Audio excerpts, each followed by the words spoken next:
பிரபல நடிகர் நெப்போலியன் மகன் இப்போ மீண்டும் உடல்நல சரியில்லாமல் போயிருக்கு.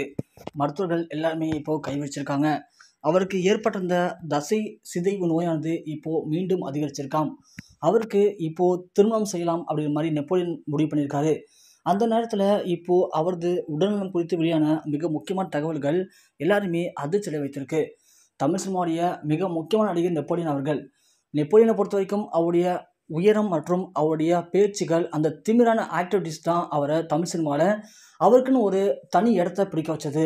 அவர் ஆரம்பத்தில் நடித்த படங்களில் ஒரு சில படங்களில் ஹீரோவாக பணியாற்றியிருக்காரு. அந்த படங்கள் ஓரளவுக்கு ரசிகர் மத்தியில் வெற்றி அடைஞ்சிருக்கு. அதன் பிறகு அவருடைய வில்லத்தனம் தான் மக்களுக்கு ரொம்பவுமே அளவுக்கு அதிகமாக பிடிச்சு போனதாம். ஸோ நிறைய படங்களில் அவருடைய வில்லத்தனம் அப்படிங்கிறது மிகப்பெரிய அளவில் பேசப்பட்டிருக்கு. அப்போ இருந்த மிக முக்கியமான நடிகர்களுக்கு அவர் வில்லனாக நடிச்சிருப்பார். அதன் பிறகு ஹீரோ, வில்லன், மிக முக்கியமான கதாபாத்திரம் போன்ற நிறைய கதாபாத்திரத்தில் அவர் நடிச்சிருப்பார்.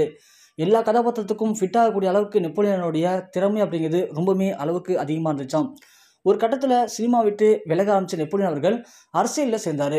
திமுகவில் இணைஞ்சிக்கிட்டு அவர் எம்எல்ஏ, எம்பி அப்படின்ற அளவுக்கு உயர்ந்தார். ஆனால் அந்த நேரத்தில் மூக்க அழகிரி நெப்போலியனுடைய நெருங்கிய நண்பர். அவருடைய பழக்க வழக்கத்துக்காக தான் திமுகவில் தன்னை இணைச்சிக்கிட்டார் நெப்போலியன் அவர்கள். ஆனால் ஒரு கட்டத்தில் திமுகவுக்கும் மூக்க அழகிரிக்கும் ஏற்பட்ட சண்டையின் காரணமாக மூக்க அழகிரி திமுக விட்டு விலகிட்டாங்க. அப்போதைக்கு தன் நண்பன் இல்லாத கட்சியில் இனிமேல் நான் மட்டும் எதுக்காக இருக்கணும் அப்படிங்கிற மாதிரி அவரும் அந்த கட்சியை விட்டு விலகிட்டார். அதன் பிறகு அவர் தன்னுடைய மகன்களுக்காக வாழ ஆரம்பித்தார். அப்போ தான் அவருக்கு இருக்கக்கூடிய 2 மகன்களில் மூத்த மகனுக்கு திடீர்னு உடல்நல சரியில்லாமல் போனது. உடனே அவர் மருத்துவமனையில் அனுமதிச்சாங்க. மருத்துவமனையில் அனுமதிக்கப்பட்ட அவருடைய மகனுக்கு தசை சிதைவு நோய் அப்படிங்கிற நோய் ஒன்று ஏற்பட்டது.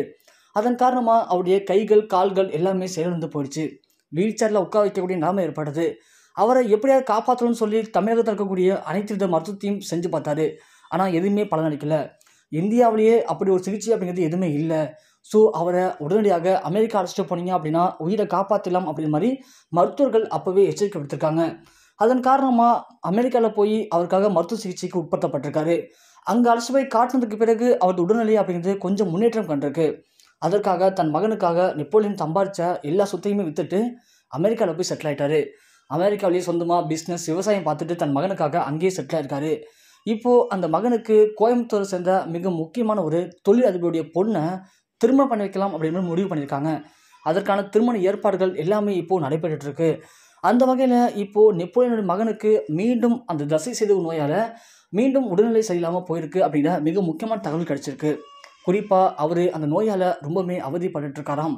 அவருக்கு இப்போது மீண்டும் சிகிச்சைகள் தேவைப்பட்டிருக்கு. அதன் காரணமாக அவரை இப்போது மருத்துவமனைக்கு அழைச்சிட்டு போயிருக்காங்களாம். இதன் காரணமாக இந்த திருமணம் நடைபெறுமா, இல்லை அது உடல்நிலையில் முன்னேற்றம் ஏற்படாதா அப்படிங்கிற மாதிரி பலவிதமான செய்திகள் இப்போது இணையத்தில் வெளியாகி ரசிகர்கள் மற்றும் தமிழ் சினிமா திரைப்படங்கள் மத்தியில் மிகப்பெரிய ஒரு அதிர்ச்சியும் சோகத்தையும் ஏற்படுத்தியிருக்கு.